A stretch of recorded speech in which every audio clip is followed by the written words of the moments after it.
Friends, welcome to my YouTube channel Ashu Pharmacy. आज हम लोग डिस्कस करेंगे एंटी फंगल ड्रग के बारे में।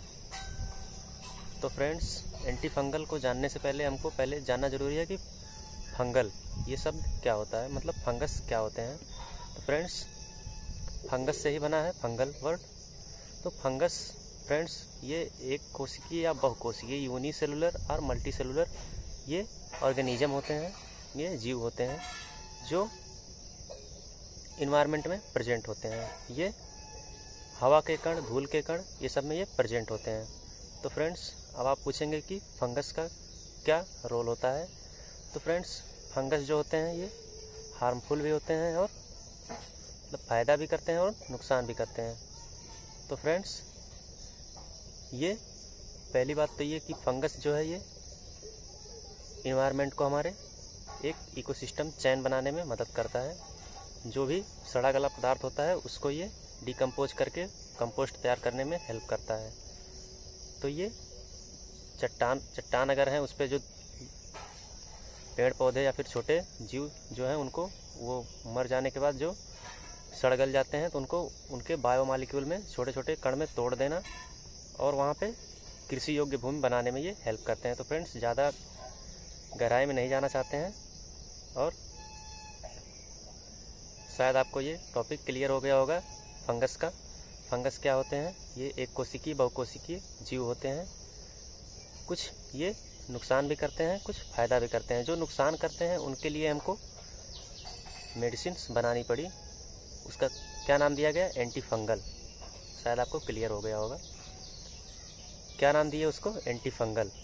जो फंगस सेल को डिस्ट्रॉय कर दे, उसको नष्ट कर दे, उस ड्रग को हम एंटी फंगल ड्रग कहेंगे। अब एंटी फंगल ड्रग का हमारा जो पहला कंपाउंड है, जो पहला केमिकल्स है, जो पहला ड्रग है, उसका नाम है एम्फोटेरिसिन बी। एम्फोटेरिसिन बी जो होता है ये कब दिया जाता है पेशेंट को? जब पेशेंट सफ़र कर रहा होता है फंगल इन्फेक्शन से। फंगल इन्फेक्शन या तो फिर वो ओरल रूट में फंगल इन्फेक्शन हो गया है या फिर स्किन में हो गया है। तो उसका जो डोज होता है वो 400 mg होता है और डिवाइडेड टाइम में दिया जाता है 100 mg करके। और फ्रेंड्स, इसका मतलब लोजेंजेज भी उपलब्ध होता है। जो ओरल रूट, अगर इन्फेक्शन ओरल रूट में हुआ है तो वो उसका लोजेंजेज दिया जाता है 100 mg का। तो वो 1-2 मिनट के लिए मुंह में लेना भी पड़ता है, मतलब जिससे वो यहाँ पे रिटेन कर सके हमारे ओरल रूट में और वो जो फंगस सेल हैं उनको डिस्ट्रॉय कर सके। तो ये हमारा पहला केमिकल्स है, पहला कंपाउंड है। और सेकंड जो है हमारा वो है इट्राकेनाजोल। इट्राकेनाजोल, ये इट्राकेनाजोल जो होता है इसका 200 mg रिक्वायर होता है। इसको पेशेंट के सिचुएशन के हिसाब से दिया जाता है। अगर पेशेंट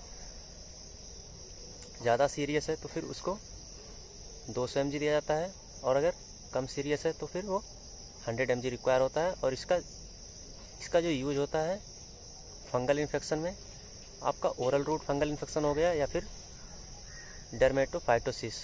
अब आप पूछेंगे डर्मेटोफाइटोसिस क्या होता है? तो फ्रेंड्स, डर्मेटोफाइटोसिस ऐसा होता है जो वो स्किन फंगल इन्फेक्शन हो जाता है और वहाँ पे स्वेलिंग ज़्यादा जाती है, रेडनेस हो जाता है, उसको हम डर्मेटोफाइटोसिस बोलते हैं। तो उसके लिए इट्राकेनाजोल सूटेबल होता है। नेक्स्ट हमारा है फ्लूकोनाजोल। फ्लूकोनाजोल जो होता है उसको हम देते हैं स्किन इन्फेक्शन में और mucosal fungal infection. Mucosal fungal infection, आपके हाथों में फंगल इन्फेक्शन हो जाता है तो बहुत जलन होती है, उसमें ये सब दिया जाता है। ये 100 mg रिक्वायर होता है। नेक्स्ट हमारा है टर्बिनाफाइन। टर्बिनाफाइन फ्रेंड्स टेबलेट फॉर्म में भी उपलब्ध होता है और वो इंजेक्शन फॉर्म में भी उपलब्ध होता है। टर्बिनाफाइन का जो रिक्वायरमेंट होता है वो 200 mg होता है और ये स्किन इन्फेक्शन में दिया जाता है। स्किन इन्फेक्शन फंगल के द्वारा हो गया हो तो उसको ट्रीट करने में दिया जाता है। नेक्स्ट हमारा है कीटोकोनाजोल। फ्रेंड्स, आपने देखा होगा कीटोकोनाजोल का एक सोप भी आता है जिसको जो है देते हैं नहाने वगैरह के लिए, कोई फंगल इन्फेक्शन ना होने पाए, इसके लिए कीटोकोनाजोल दिया जाता है। और इसका टेबलेट भी आता है कीटोकोनाजोल का। जो कीटोकोनाजोल होता है इसका टेबलेट 200 mg या तो आप एक टाइम में दे सकते हैं पेशेंट को, या फिर 2 डिवाइडेड डोज में 200 mg को 100 mg करके 2 टाइम में दे सकते हैं। तो फ्रेंड्स, ये हमारा रहा आज का वीडियो। कैसा लगा कमेंट करके बताएं। कोई भी क्वेश्चन हो तो कमेंट बॉक्स में कमेंट कर सकते हैं। कोई भी गलती हुई हो तो उसका माफ़ करिएगा।